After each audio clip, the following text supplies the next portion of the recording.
I tried WebAuth Wallet app for 7 days. Here's the shocking truth. When I tried the WebAuth wallet for 7 days, I expected another generic web login tool. But the shocking truth is that it could be the missing piece that finally makes crypto wallets easy enough for mainstream users. On day 1, I created an account, no seed phrase, no recovery sheet. Instead, it used my Google login to generate and split my private key securely across multiple networks. Most people get this wrong.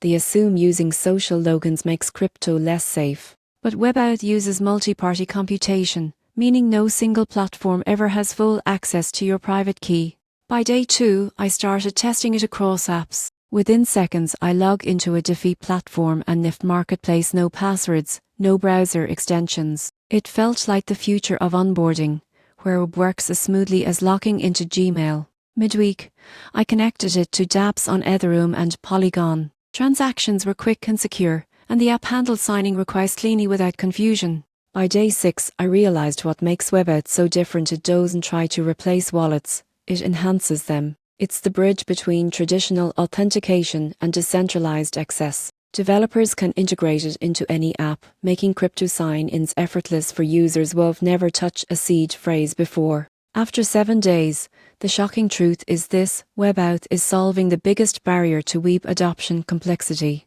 It's giving regular users the power of self-custody with the convenience of web. If you ever hesitated to explore crypto because wallets felt too technical or risky, WebAuth might change your mind. It's proof that the future of blockchain won't just be decentralized, it'll finally be user-friendly too.